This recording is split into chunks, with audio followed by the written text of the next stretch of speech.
எல்லாருக்கும் என் அன்பான வணக்கங்கள். இன்றைக்கி நம்ம வீடியோவில் பார்க்க போகிறது சுவாமி முக்தானந்தாவோட மெடிடேஷன் அனுபவங்கள். அதாவது 11வது அத்தியாயத்தில் 2வது பாகம் நம்ம பார்க்க போகிறோம். ஏன்னா அந்த அத்தியாயம் வந்து ரொம்ப நீளமாக இருக்கிறதுனால அதை 3ஆக பிரித்து சொல்லலாம் அப்படின்னு நினச்சேன். ஏன்னா ரொம்ப நீளமாக இருந்தாலும் கேட்குறதுக்கு கொஞ்சம் டைம் எடுக்கும். அதை வந்து ரசித்து அனுபவித்து கேட்க முடியாது. அதுக்காகத்தான் நானும் 1 மணி நேரம்லாம் வீடியோவில் பேசியிருக்கேன். அது வேறு விஷயம். இது வந்து சுவாமி முக்தானந்தாவோட அனுபவங்களை பற்றி அவர் விலாவாரியாக ஒன்று கூட விடாமல் அப்படியே எழுதியிருக்காரு. அப்போ நான் என்ன நினச்சேன், நம்மளும் அதை அப்படியே கேட்குறவங்களுக்கு கதை மாதிரி சொல்லணும் அப்படின்னு நினைக்கிறதுனால தான் இதை சின்னதாக ஆக்குறேன். சின்னதானா கூட இப்போவும் அது நல்ல லெங்க்த்துக்கு தான் ஓடுது வீடியோ. ஓகே, இதில் அப்போ இது வந்து நமக்கு 103வது வீடியோ. அப்போ சாப்டர் 11ல் நடுபாகம் நம்ம இன்றைக்கி பார்க்க போகிறோம். இதில்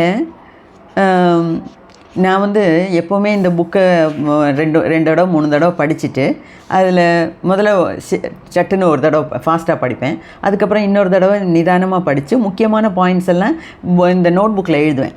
அந்த நோட் புக்கை கையில் ரெஃபரன்ஸு வச்சுட்டு தான் நான் பேசுவேன்.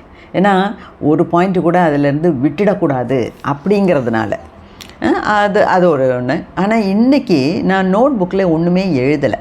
இந்த வீடியோக்காக நான் எந்த நோட்ஸும் எழுதலை. ஏன்னா இந்த புக்கை படித்து இந்த பாருங்கள், புக்கு மொத்தமே நான் அண்டர்லைன் பண்ணியிருக்கேன். புக்கு மொத்தம் படிக்கும்போதே புக்கு மொத்தமே அண்டர்லைன் பண்ணியிருக்கேன். அப்போ இதை வந்து திருப்பி இந்த புக்கில் இருக்கிறத அப்படியே காப்பி அடிக்க வேண்டிய அவசியம் இல்லை. நம்ம புக்கை வச்சே பேசிடலாம் அப்படின்னு நினச்சேன். ஏன்னா புக்கில் இருந்து அப்படி இப்படியே வாசிக்க தான் எனக்கும் உங்கள்கிட்ட அந்த ரியலிஸ்டிக்காக தத்ரூபமாக என்னால் விளக்க முடியும். ஓகே, அப்போ நான் கொஞ்சம் கொஞ்சமாக படித்து நான் விளக்குறேன். நீங்களும் கேளுங்க. கேட்டு நல்லா யோசிங்க. இப்படியெல்லாம் ஒரு ஆளுக்கு வந்திருக்கு, அந்த மகானுக்கு வந்திருக்கு, அந்த மகான் வந்து எழுதியிருக்காரு. அப்படிங்கும்போது அந்த மகானுக்கு நான் கையெடுத்து கோடி நன்றிகள் தான் சொல்கிறேன். ஏன்னா நம்மளும் அந்த முக்திங்கிற பாதையில் போயிட்டுருக்கோம். இது வரைக்கும் என்னை சம்மந்த வரைக்கும் இந்த மாதிரியெல்லாம் பெருசாக ஒரு எக்ஸ்பீரியன்ஸ் எல்லாம் வந்ததில்லை. அப்போ இது 3 வருஷத்துக்கு முன்னே நான் படிக்கும்போதே நிறைய அண்டர்லைன் பண்ணி வச்சேன். அப்போது இன்றைக்கி உங்களுக்கு அதை பற்றி சொல்கிறதுக்கு ஒரு சான்ஸ் கிடச்சது. அதுக்கும் நான் பிரபஞ்சத்துக்கிட்ட அம்மையப்பனுக்கு நன்றி சொல்லி இந்த வீடியோவை ஆரம்பிக்கிறேன். அதாவது இது வரைக்கும் நம்ம பார்த்தது முக்தானந்தா ஒரு நைட்டு எப்படியெல்லாம் ஃபீல் பண்ணார், அன்றைக்கி ஃபுல் டே எப்படி இருந்தார், இரிட்டேஷனாக இருந்தார், சல்லுன்னு விழுந்தார். அவரோட நார்மல் நல்ல ஒரு இது மூடிலே இல்லை அன்றைக்கி ஃபுல்லாக. நைட்டு படுக்க வர்ற பாபுராவுங்கிறவரையும் போக சொல்லிட்டாரு. அப்போது ஏன் போக சொல்லலான்னா அதுக்கும் ஒரு காரணம் சொல்கிறாருல, நான் இன்றைக்கி நைட்டு செத்துருவேன், இல்லைன்னா இன்றைக்கி நைட்டு நான் பைத்தியக்காரன் ஆகிடுவேன், அப்போ நீ என் கூட படுத்தேன்னா நீ தான் ஏதோ எனக்கு செஞ்சிட்ட அப்படின்னு ஆளுங்க பேசுவாங்க, உன் மேலே பழி போடுவாங்க, அதனால் நீ போயிடு அப்படின்னு சொல்லி தான் பாபுராவை அனுப்பிட்டார். அனுப்பிட்டு இவர் வெளியே வரும்போது அந்த 2 மாமரம் இருக்குல்ல, அவரோட குடிசைக்கு வலது பாகம் ஒரு மாமரம், இடது கை பக்கம் ஒரு மாமரம். அந்த அதில் ஏதோ ஒரு மாமரத்தில் தான் அவர் ஒரு ஊஞ்சல் கட்டி வச்சுருக்கார். அந்த ஊஞ்சலில் உட்காருவார், மாமரத்தை சுற்றி வருவார். அந்த மாதிரி அந்த இடமே அவருக்கு ரொம்ப பிடிச்ச இடம். அதில் இப்போ வந்து வெளியே வந்து பார்க்குறாரு, 2 மாமரத்துக்கு இடையில் குருதேவோட காட்சி தெரியுது. அது அங்கே தான் நான் நிறுத்தினேன். ஓகே இல்லையா? As I looked in their direction, அதாவது வெளியே வந்து பார்க்குறாரு. குடிசையிலேருந்து என்ன தான் நடக்குது, என்ன தான் போயிட்டுருக்கு அப்படிங்கிற மாதிரி. ஏன்னா அவருக்கு இந்த உலகமே சுற்றுற மாதிரி இருந்தது. தலை சுற்றுது, உடம்பு வலிக்குது, என்ன தான் இது அப்படின்னு வெளியே வந்து பார்த்தா 2 மாமரத்துக்கு நடுவில் குருதேவோட முகம் தெரியுது. அதாவது குருதேவ் இவரை பார்த்துக்கிட்டே உட்காந்துருக்கார். அப்படின்னு தான் முடித்தோம் நம்ம. அப்போ அன்றைக்கி நைட் இது ஒரு 8:45 போல் நடந்திருக்கும். 9 மணிலேருந்து நடந்ததை இன்னும் விவரிக்கிறார். அப்படியே விலாவாரியாக விவரிக்கிறார், வேர்டு பை வேர்டு. அதனால்தான் இதுக்கு தனி இம்பார்ட்டன்ஸ் கொடுத்து இதுக்கு தனி ஒரு வீடியோவாக போடணும் அப்படின்னு நினச்சேன். இப்போ நீங்களும் கேளுங்க. Okay. By now it was after 9 o'clock. 9 மணி ஆயிடுச்சு. இனிமேல் என்ன நடக்க போகுது, அடுத்த நாள் விடிய காலையில் வரைக்கும், அடுத்த நாள் காலையில் வரைக்கும் என்ன நடக்க போகிறதுங்கிறத அப்படியே ஒன்று கூட கலப்படம் இல்லாமல் விவரிச்சுட்டு வந்திருக்கார். அதை இடையில சொல்லவும் சொல்கிறார். நான் வந்து இது கற்பனை இல்லை, கதை இல்லை, என்னென்ன நடந்ததோ அதை அப்படியே எழுதியிருக்கேன் உங்களுக்காக அப்படின்னு வேற சொல்கிறார். அப்போ நம்மளும் நம்பணும், நம்மளும் படிக்கலாம். ஓகேயா? அப்போது 9 மணி ஆயிடுச்சு. அவர் என்ன ஃபீல் பண்ணுறாருன்னா, அவரோட கண்ணுக்குள்ளே யாரோ வந்து உட்காந்து அவரை பார்க்க வைக்கிற மாதிரி இருக்குது. அதாவது அவராக பார்க்கல, முக்தானந்தா அவரோட கண்ணை உபயோகித்து, நம்ம இப்படி சாதாரணமாக பார்க்குறோம் இல்லையா, அந்த மாதிரி பார்க்கல, யாரோ கண்ணுக்குள்ளே வந்து உட்காந்துருக்காங்க. உட்காந்து நீ இதை பாரு, அங்கே பாரு, இங்கே பாருன்னு அவரை டைரக்ட் பண்ணுற மாதிரி இருக்குது. திருப்பியும் மேங்கோ ட்ரீஸை பார்க்குறாரு, அந்த மாமரத்தை பார்க்குறாரு, 2 மாமரத்தையும் பார்க்குறாரு, குருதேவை பார்க்குறாரு. குருதேவோட உருவம் அவருக்கு கண்ணில் படுது. உடனே மறைஞ்சிட்றார். அப்போது அவருக்கு நல்லா புரியுது, நான் எதுவுமே பண்ணலை, என்னை யாரோ கண்ட்ரோல் பண்ணுறாங்க அப்படின்னு. அது யாராக இருக்கும்? அவரோட குருதேவ் தான், வேறு யாரும் கிடையாது இல்லையா? அவரோட உடம்புக்கு மேலே கண்ட்ரோல் இல்லை, அவரோட மனசில் கண்ட்ரோல் இல்லை, அவரோட புத்தியே கண்ட்ரோல் இல்லை, எல்லா கண்ட்ரோலும் அவரை விட்டு போயிடுச்சு. வேறு யாரோ அவர் உடம்பில் வந்து உட்காந்து கண்ட்ரோல் பண்ணுற மாதிரி ஃபீல் பண்ணுறாரு. திருப்பியும் அவர் என்ன சொன்னார், இந்த 2 மாமரத்துக்கு நடுவில் குருதேவை பார்த்ததுனால அந்த மாமரத்தை 3 தடவை வலம் வந்து குருதேவை நினச்சி மனசால் கும்பிட்டுட்டு உள்ளே போகிறார். உள்ளே போகிறாருன்னா இந்த குடிசைக்கு உள்ளே போகிறார், ஹட்டு குடிசைக்குள்ளே போகிறார். உள்ளே போன உடனே as I went in I looked அவுட்னா வெளியே இப்படி திரும்பி பார்க்குறார். ஏன்னா அப்போ எங்கேயோ அங்கே என்னமோ நடக்குது, அதுதான் அவரோட அட்டென்ஷன் அங்கே போகுது. வெளியே பார்த்தா அங்கே கரும்பு வயல்கள் இருக்குது. அதாவது அவரோட குடிசையை சுற்றி கரும்பு வயல் அதாவது வயலில் கரும்பு விளைஞ்சிருக்கு. அந்த கரும்பு வயல் மொத்தம் தீ பிடிக்கிற மாதிரி பார்க்குறாரு. தீ பிடிச்சி கொழுந்து விட்டு எரியுது, பயங்கரமாக எரியுது. அந்த அந்த தீ வந்து காட்டு தீயாட்டம் பரவுது. அதில் அது பார்த்தோன்னே இவருக்கு ரொம்ப பயமாக போயிடுச்சு. ஒவ்வொரு செகண்டும் பயம் ஜாஸ்தி ஆகிட்டே போகுது. அது மட்டும் இல்லை, ஆளுங்க, மக்கள் அந்த கரும்பு வயலில் பிடிச்ச தீயை பார்த்து இந்த உலகமே ஸ்தம்பிச்சு போகிற மாதிரி, இந்த உலகமே அஸ்தமிச்சு போகிற மாதிரி கத்துறாங்க, பின்னான்னு கடந்து கத்துறாங்க. இதெல்லாம் இவருக்கு கேட்குது. இந்த உலகமே அழிஞ்சிடும்ங்கிற மாதிரி ஆளுங்கள்லாம் கத்துறாங்க. அந்த குடிசையில் ஒரு சின்ன ஜன்னல் மாதிரி இருக்கும் போல இருக்குது. அதை வச்சு வெளியே பார்க்குறாரு. வெளியே பார்த்தா அது திருப்பியும் என்னதான் நடக்குது அப்படின்னு நல்லா கூர்ந்து கவனிக்கிறார். கவனித்தா அங்கே வந்து 6லேருந்து 50 அடி உயரம் உள்ள ஒரு ஸ்ட்ரேஞ்ச் க்ரீச்சர்ஸ்னால் என்ன? இந்த பிராணிகள், க்ராலிங் க்ரீச்சர்ஸ்னால் இந்த ஊடுறது, நடக்கிறது, ஓடுறது, அந்த பிராணிகள். அது வந்து வினோதமான பிராணிகள் அங்கே வந்து டான்ஸ் ஆடிட்டுருக்கு. வினோதமான இதுனா ஏன் சொல்கிறாருன்னா 6 அடியிலேருந்து 50 அடி உயரம் இருக்குது. ஆனால் அது நம்ம யூஸ்வலாக பேசுகிற, பார்க்குற, இல்லைன்னா விவரிக்கிற இந்த பேய், பிசாசு, பூதம் அந்த மாதிரி எதுவுமே கிடையாது. இந்த 6லேருந்து 50 அடி உயரம் இருக்கிறதுங்களாம் அங்கே கிடந்து டான்ஸ் ஆடுது. எப்படி டான்ஸ் ஆடுது? நேக்கடாக. அது எந்த ஃபார்மில் இருக்குது? மனுஷ ஃபார்மில் இருக்குது. அப்போ 6லேருந்து 50 அடி உயரம் உள்ள மனுஷ உருவத்தில் இருக்க ஏதோ வந்து உடம்புல துணி ஒன்றும் இல்லை, நேக்கடாக வாயெல்லாம் பொளந்துக்கிட்டு பயங்கரமாக டான்ஸ் ஆடுது, பயங்கரமாக சத்தம் போடுது. அந்த சத்தம்லாம் காதில் கேட்கவே முடியல, அவ்வளோ தூரம் சத்தம். இந்த மனுஷ ரூபத்தில் இருக்க அது இங்கே வந்து சத்தம் போடுது. அவருக்கு வந்து அதாவது உணர்வு இருக்குது, என்ன நடக்குதுன்னு அவர் வெளியே நடக்கிறத பார்க்குறாரு, நான் தான் பார்க்குறேன்னு புரியுது. உணர்வு இழந்த நிலையில் இல்லை, உணர்வோடு தான் இருக்கார். அதே சமயத்தில் அவருக்கு இது நான் பைத்தியக்காரன் ஆகிட்டேன் அப்படிங்கிற மாதிரி ஒரு தோணல் வருது, நினப்பு வருது. அதுதான் கரெக்டு அப்படிங்கிற மாதிரி அவர் நினைக்கிறார். நான் கம்ப்ளீட்டாக பைத்தியம் ஆகிட்டேன், இனிமேல் இதிலேருந்து தப்பிக்கவே முடியாதுங்கிற மாதிரி அவருக்கு தோணுது. அப்புறம் அவருக்கு அப்போது மரணத்தை குறித்த ஞாபகம் வருது.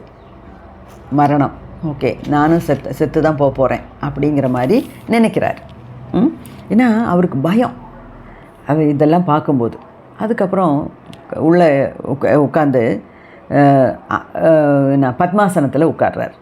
எப்போவுமே அவர் தியானம் பண்ணும்போது பத்மாசனத்தில் தான் உட்கார்றார். அப்போ பத்மாசனத்தில் போய் உட்கார்றார். உட்கார்ந்தா அவரை சுற்றி தீ கொழுந்து விட்டு எரியுது. அது மட்டும் இல்லை, இந்த பூமியே எரியுது, இந்த பிரபஞ்சமே எரியுது அப்படின்னு தோணுது.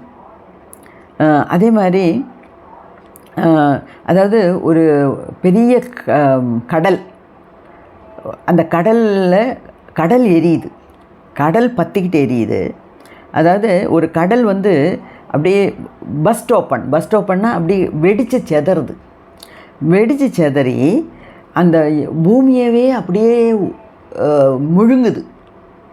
முழுங்குற மாதிரி தெரியுது இவருக்கு கண்ணில்.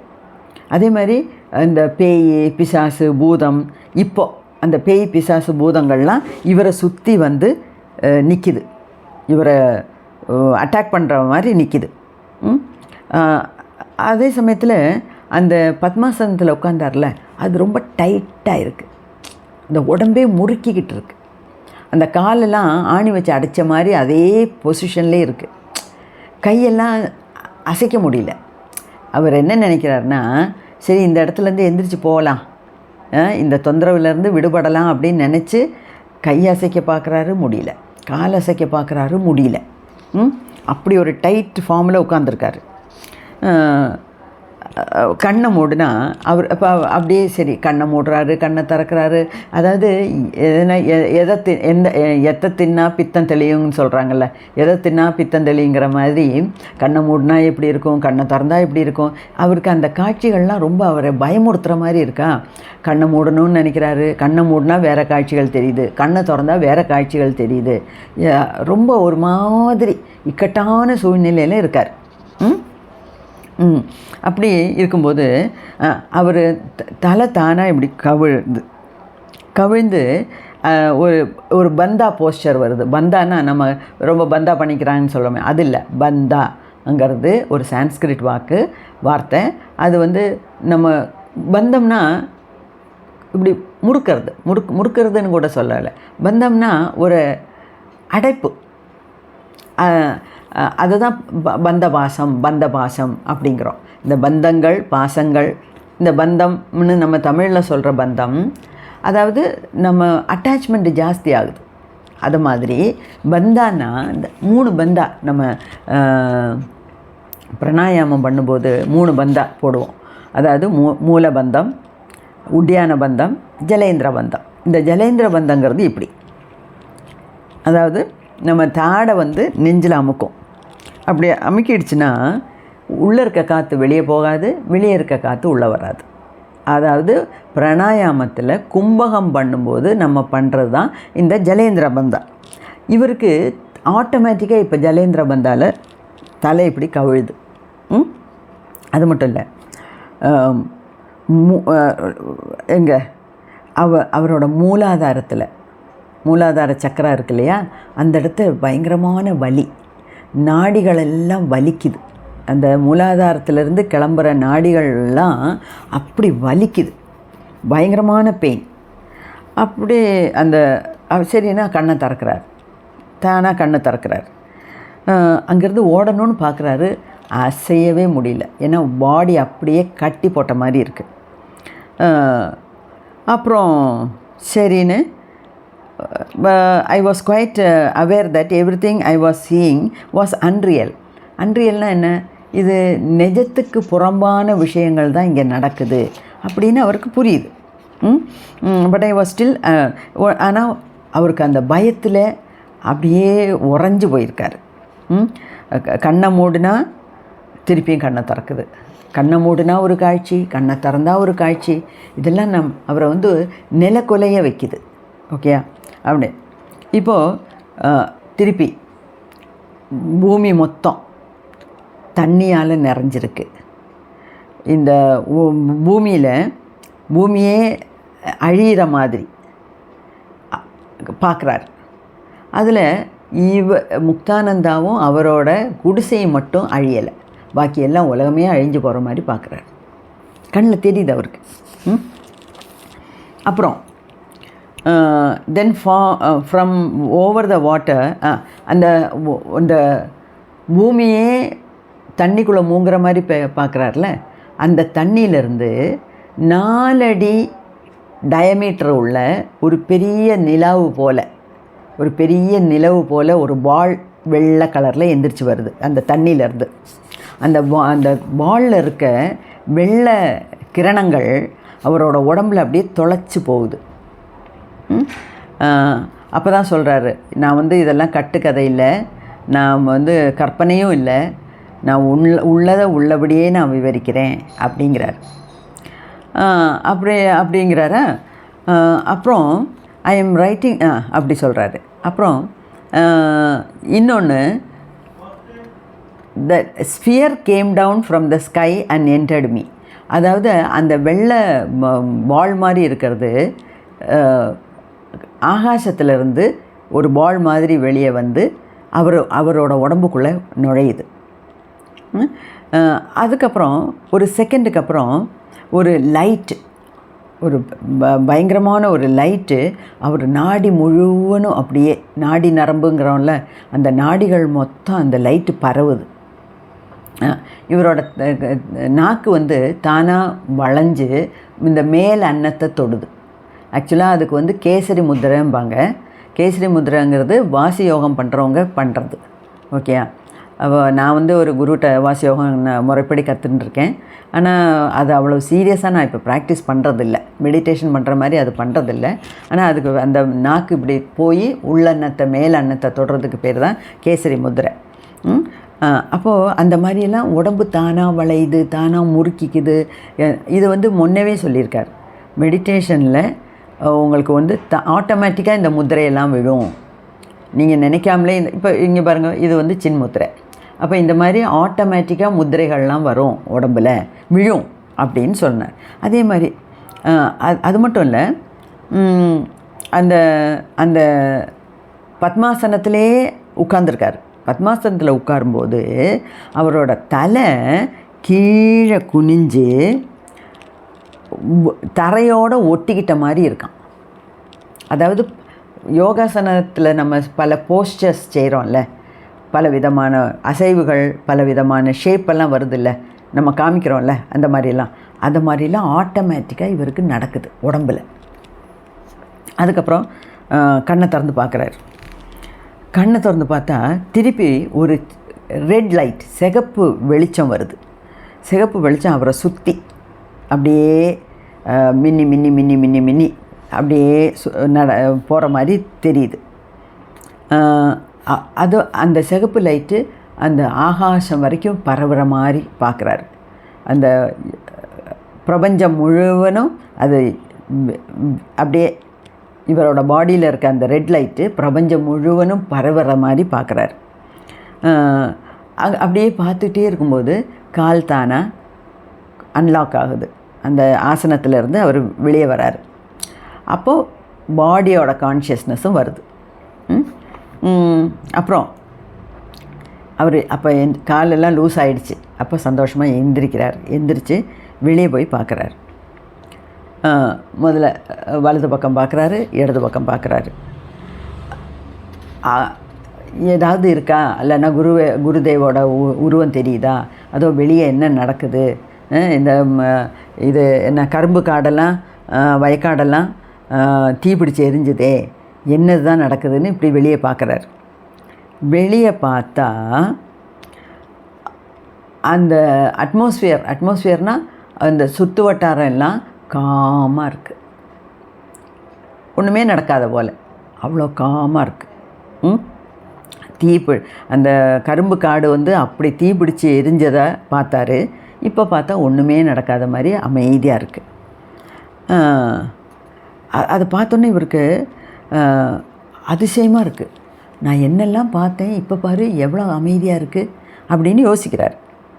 திருப்பியும் குடிசைக்குள்ளே போய் கண்ணை மூடுறாரு. அந்த சிகப்பில் வெளிச்சம் திருப்பியும் வருது. Okay, the red light was there as before. முன்னே இருந்த மாதிரியே அந்த அவரை சுற்றி அந்த சிகப்பு ஜுவாலை லைட்டு எரிஞ்சிக்கிட்டே இருக்குது. திருப்பியும் கண்ணை திறந்துட்டு வெளியே போய் பார்க்குறாரு. அதாவது என்னமோலாம் பார்த்தோம், வெளியே பார்க்கும்போது ஒன்றுமே இல்லாத மாதிரி காமாக இருக்குது. சரி, உள்ளே வராரு. உள்ளே உட்கார்ந்தாலும் அவருக்கு மனசில் சஞ்சலம். அதுதான் கரெக்டாக ஹெட்டிங் கொடுத்துருக்காரு, my confused state of mind. இப்போ நம்ம பார்த்தது சரியா? இப்போ நம்ம பார்த்தது உண்மையா? நம்ம பார்த்தது வினோதமாக விசித்திரமாக இருந்தது, அதெல்லாம் சரியா இல்லையா? அதுவும் நம்மளோட கற்பனையா அப்படின்னு உள்ளே வந்து உட்கார்ந்தவர் திருப்பியும் வெளியே போய் பார்க்குறாரு. பார்த்தா went outside again, but there was nothing there. அங்கே ஒன்றுமே இல்லை. ரொம்ப சாந்தமாக நிசப்தமாக இருக்குது. அதுக்குள்ளே மிட் நைட் ஆகிடுச்சு. சரி, தூங்கலான்னு பார்க்குறாரு. தூக்கமே வரல.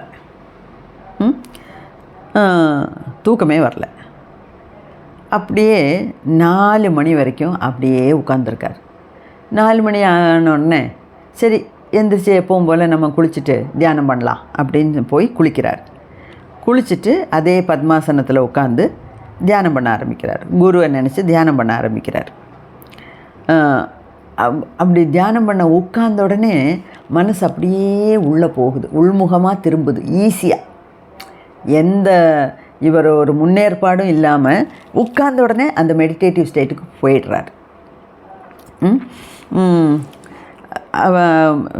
அந்த லோட்டஸ் பொசிஷன், அதாவது பத்மாசனத்திலே உடம்பு நிலச்சிருக்கு, கால் ரெண்டும் நிலச்சிருக்கு, அப்படியே பத்மாசனத்திலே டைட்டாக இருக்குது. ஆனால் உடம்பு இப்படியே ஆடுது. அதாவது இப்போ இது நிறைய பேர்த்த நான் கவனிச்சிருக்கேன், எனக்கும் அது நடந்திருக்கு. அது இப்போ லலிதா சஹஸ்ரநாமெல்லாம் முதல்ல சொல்லும்போது ரொம்ப கான்ஷியஸாக ஆரம்பிப்போம், கொஞ்சம் கொஞ்சமாக சொல்லுவோம். அதுக்கப்புறம் நம்மளையே மறந்து நம்ம மனசு தான் சொல்லும். மனசு சொல்லும்போது இப்படி பாடி ஆடும் தானா. அது ஒரு ஒரு ஒரு நிலை. அந்த மாதிரி இவருக்கும் பாடி அப்படியே ஆடுது. மூலாதாரத்தில் திருப்பி வலி. I beheld a light in the heart. மூலாதாரத்தில் வலி. அப்படியே உட்கார்ந்துருக்கும்போது அனகத சக்கரத்திலேருந்து ஒரு வெள்ளை லைட்டு வருது. அனகத சக்கரத்திலேருந்து ஒரு லைட் வருது. அந்த ஹார்ட் ஸ்பேஸ் அனகத சக்கரத்திலேருந்து அந்த லைட்டு வந்ததுனால அவருக்கு அந்த வந்த உடனே மனசு காம் ஆயிடுச்சு. எப்போவுமே நான் அந்த சக்ராஸை பற்றி பேசும்போது கூட சொல்லியிருக்கேன், அனகத சக்கராங்கிறது யூனிவர்சல் லவ் அண்ட் பிரதர்ஹுட் அப்படிம்பாங்க. அதாவது அனகத சக்கரா நமக்கு ஆக்டிவேட் ஆகிடுச்சினாலே நம்ம மற்றவங்களெல்லாம் கெட்டவங்களா, அந்நிய ஆள்காரா, மோசப்பட்ட ஆள்காரா அப்படியெல்லாம் நம்ம பார்க்கவே மாட்டோம்.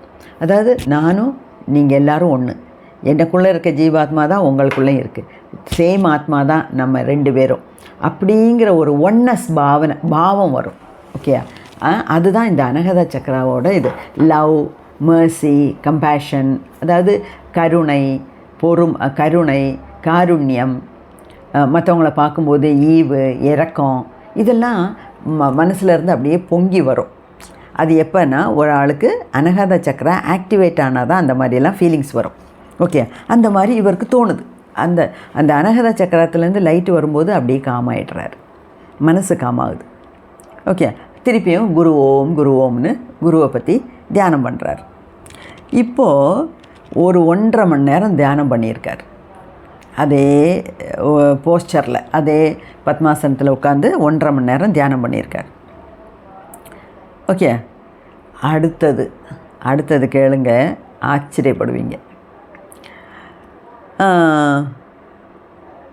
அப்படியே 1.5 மணி நேரம் தியானம் பண்ணிவிட்டு கொஞ்சம் நேரம் அப்படியே தியானத்தில் இருக்கும்போது இந்த ஒட்டகம் மாதிரி சத்தம் போடுறார். அடுத்தது புலி சத்தம் போடுற மாதிரி இவரும் சத்தம் போடுறார். ஒட்டகத்தை மாதிரி ஒட்டகம் கத்துற மாதிரி கத்துறாரு, புலி கத்துற மாதிரி கத்துறாரு. மாறி மாறி ரெண்டும் ரொம்ப லவுடானா ரொம்ப சத்தமாக கத்துறாரு அந்த குடிசைக்குள்ளே உட்காந்து. ஆளுங்கள்லாம் என்ன நினச்சிட்டாங்க, அந்த வயக்காட்டில் இருக்க ஆளுங்கள்லாம் கரும்பு வயலுக்குள்ளே புலி வந்துருச்சுன்னு நினச்சிட்டாங்க. அந்த மாதிரி சத்தம் போடுறாரு. என்னமோலாம் சத்தம் கேட்குது. அதுக்கப்புறம் அந்த 1/2 மணி நேரம் கத்தியிருக்கார். இந்த மாதிரி சத்தம் உடம்புலேருந்து வந்திருக்கு, தொண்டையிலேருந்து. அதுக்கப்புறம் காம் ஆயிட்டார். தென் ஐ வாஸ் குவைட். அதுக்கப்புறம் மனசால் காம் ஆயிட்டார். அப்போ அந்த மெடிடேஷன் முடித்து வெளியே எந்திரிக்கிறார். மெடிடேஷன் முடித்து எந்திரிச்சா உடம்பெல்லாம் வலிக்குது, உடம்பு அப்படியே விரைச்சி போன மாதிரி இருக்குது. சரி அப்படின்னு இருக்கும்போது அந்த லேண்ட்லார்டு அங்கே வரார். அதாவது அந்த இடத்துக்கு உண்டான சொந்தக்கார் வந்துட்டு இவர்கிட்ட பேசுகிறாரு. முக்தானந்தாவை பார்த்து கேட்குறாரு, பாபாஜி இங்கே என்ன நடக்குதுன்னு உங்களுக்கு தெரியுமா? ஒரு 1/2 மணி நேரம் நாங்கள்லாம் பயந்து நடுங்கிட்டோம். ஏன்னா ஒரு புலி அந்த கரும்பு காட்டுக்குள்ளே வந்து அவ்வளோ சத்தம் போட்டிருக்கு. அதாவது புலி வந்துதா இல்லையான்னு எனக்கு தெரியாது, ஆனால் புலி வந்து 1/2 மணி நேரம் கத்துனது மாதிரி நாங்கள் சவுண்டு கேட்டோம். உங்களுக்கு ஒன்றும் கேட்கலையா பாபாஜி? நான் வந்து இப்போ பார்க்கும்போது நீங்கள் பாட்டுக்கு மெடிடேஷன் பண்ணுறீங்க, ஆனால் 1/2 மணி நேரமாக புலி உண்மையிலே நிஜமாக ஒரு புலி வந்த மாதிரி சத்தம் போட்டுக்கிட்டே இருந்தது பாபாஜி, நீங்கள் ஒன்றுமே கேட்கலையா அப்படின்னு இவர் கேட்குறார். யார்? அந்த நிலத்தோட சொந்தக்கார். பாபாஜிக்கு நல்லா தெரியும் இவர் தான் கத்தியிருக்காருன்னு, இவர் தான் மெடிடேஷனில் அந்த மாதிரி சத்தம் போட்டிருக்காருன்னு தெரியும். ஆனால் இவர் ஒன்றுமே சொல்லலை. ஏன்னா நான் தான் ஏன் அந்த மாதிரி கத்தினேன், இல்லைன்னா நான் தான் கத்தினேன்னு இல்லை, மெடிடேஷனில் நான் தான் கத்திட்டேன் அப்படின்னு சொன்னால் யாரும் நம்ப போகிறதில்ல. இவன் பாபாஜி முக்தானந்தாவுக்கு என்னமோ ஆகிப்போச்சு, நட்டு கழண்டுருச்சு அப்படின்னு நினைப்பாங்க மற்றவங்க. ஏன்னா லேமேன்னா இந்த மெடிடேஷன் செய்யாதவங்களுக்கு இந்த அனுபவங்கள் வராத வரைக்கும் எவ்வளோ சொன்னாலும் புரியாது. இதே மாதிரி அனுபவம் எல்லாத்துக்கும் வரணும்னு இல்லை, ஆனால் இவருக்கு அதனால தான் ஒவ்வொருத்தவங்களுக்கும் ஒவ்வொரு விதமான அனுபவங்கள் வருது. சிலது நல்ல இனிமையான அனுபவம், சிலது கோரமான அனுபவம், பயமுறுத்துகிற மாதிரி, இவரை சுற்றி பேய் பிசாசெல்லாம் வந்து சுற்றி நிற்கிற மாதிரி எல்லாம் பார்த்தார் இல்லையா? அப்போது இந்த மாதிரி அனுபவங்கள்லாம் எல்லாத்துக்கும் ஒரே மாதிரி இருக்கணும்னு இல்லை. அது மட்டும் இல்லை, இந்த மாதிரி அனுபவங்கள் வெளியே சொல்லக்கூடாது. அதாவது யாரோட பகிர்ந்துக்கணும்னா நம்மளை மாதிரி மெடிடேஷன் செய்கிறவங்கள்ட்ட மட்டும்தான் சொல்லணும். சாதாரணப்பட்ட ஆளுங்கள்ட்ட சொன்னால் நீ பைத்தியம், அவனுக்கு ஃபுல்லாக நட்டு கலண்டுருச்சு அப்படின்னு தான் சொல்லுவாங்க. அதனால் அதெல்லாம் இவருக்கு தெரியும். அதனால் சுவாமி முக்தானந்தா வாயே திறக்கலை, பேசாமல் கேட்டுக்கிட்டு இருந்தார். அப்புறம் பாபுராவ் வரார் காலையில். பாபுராவ் வந்தோடனே இவரை பார்த்தோன்னே சந்தோஷம் இவருக்கு. ஏன்னா நைட்டே நான் செத்துருவேன், பைத்தியக்காரன் ஆகிடுவேன், நீ போன்னு சொல்லி அனுப்புனால ஆள் இப்போ நல்லா தான் இருக்கார். அவருக்கு ரொம்ப சந்தோஷம். அப்போ கேட்குறாரு, என்னமோ நீ நேற்றுக்கு என்னமோ செத்துருவேன்னு சொன்னேன், என்னமோ பைத்தியக்காரன் ஆகிடுவேன்னு சொன்னேன், இப்போ நல்லா தானே இருக்க அப்படின்னு கேட்குறாரு உரிமையோட. ஏன்னா தினமும் நைட்டு அவருக்கு துணைக்கு வந்து படுக்கிறவர் அவர் தானே, அதனால் உரிமையோடு கேட்குறாரு. அப்போது சுவாமி முக்தானந்தா சொல்கிறார், உண்மையிலே நான் செத்துட்டேன்டா, நேற்றுக்கு உண்மையிலே நான் செத்துட்டேன், நான் பைத்தியம் தான் ஆனேன், அவ்வளோ விஷயங்கள் நடக்குது என்னை சுற்றி எனக்குள்ள, நான் சொன்னால் நீ நம்ப மாட்டேன், அதனால தான் நான் சொல்கிறதில்ல. நான் வந்து நேற்று என்ன தெரியுமா, மரணம் என்னை வந்து ரொம்ப மரணம் என்னோடய பக்கத்தில் வந்து நின்றுது. உலகமே தீப்பற்றி எரிஞ்சுது. இந்த பூமி உருண்டையாக இருக்கே, இந்த பூமியே தண்ணிக்குள்ளே மிதந்துகிட்டு இருக்கு. நான் மட்டும் எஸ்கேப் ஆகிட்டேன் அதிலேருந்து அப்படின்லாம் சொல்கிறார். பாபுராம் கிட்ட ராவுட்ட கொஞ்சம் ஃப்ரீயாக பேசுகிறார். அப்போது பாபுக்கு ஏதோ ஒரு கஷ்டம். அப்போ இவரே சொல்கிறாரு, Babu, I am in a terrible ஸ்டேட்னா சொல்ல முடியாத, சொல்ல ஒண்ணாத துக்கம் அப்படிங்கிறோம்ல, அந்த மாதிரி ஒரு மாதிரியான மனநிலையில் நான் இருக்கேன். அப்படி வெளியிருந்து பார்த்தா உனக்கு ஒன்றும் தெரியல, ஆனால் உள்ளே என்னமோலாம் கிடந்து ஓடுது. ரொம்ப சஞ்சலப்பட்டு போயிடுச்சு, மனசு பயந்துருச்சு, உள்ளே என்னமோலாம் நடக்குது அப்படின்னு பாபுகிட்ட மட்டும் ஓப்பனாக சொல்லியிருக்கார். கொஞ்சம் பாபுக்கு ரொம்ப மனசு வருத்தம் ஆயிடுச்சு. அப்போ பாபு தம்பூரா எடுத்துகிட்டு வந்து மீட்டி பாட்டு பாடுறார். அந்த பாட்டு கேட்ட உடனே இவருக்கு கொஞ்சம் சமாதானம் ஆகுது, மனசு அடங்குது. இந்த பாட்டில் என்ன சொல்லியிருக்காருன்னா, அதே மாதிரி, மனுஷா, நீ இந்த ஜென்மத்தை பாழாக்காத. நீ ஜென்மம் எடுத்ததுக்கு காரணமே ஒன்று தான், உன்னை அறியணும். உன்னோட உன்னுள்ளே இருக்கிற அந்த ஜீவாத்மா பரமாத்மாவோட ஒரு சின்ன துகள்னு நீ புரிஞ்சுக்கோ. அப்போ நீ அந்த பெரிய பரமாத்மாவை பார்க்குறதுக்கு உண்டான முயற்சிகள் செய். இல்லாமல் சும்மா இந்த உலகத்தில் பற்றுதலோட எல்லாத்தோடையும் அட்டாச்சாக இருந்துட்டு நீ உன்னோட வாழ்க்கையை வீணாக்காதே அப்படிங்கிற அர்த்தம் உள்ள வாக்கியங்கள் உள்ள பாட்டை இவர் பாபுராவ் பாடி காமிக்கிறார். அதெல்லாம் கேட்கும்போது இவருக்கு கொஞ்சம் மனசு ஒரு மாதிரி அடங்குது. திருப்பியும் உடம்பு முறுக்கிக்குது. உடனே இவர் உள்ளே போயிட்டார். குடிசைக்குள்ளே போய் உட்காந்து மெடிடேஷன் பண்ணுறார். அப்போது அவருக்கு நல்லா புரியுது, அவரே மெடிடேஷன் பண்ணலை, அவர் மெடிடேஷனுங்கிற அந்த ஸ்டேட்டுக்கு, அந்த நிலைமைக்கு அவரை உந்தி தள்ளப்படுறார்.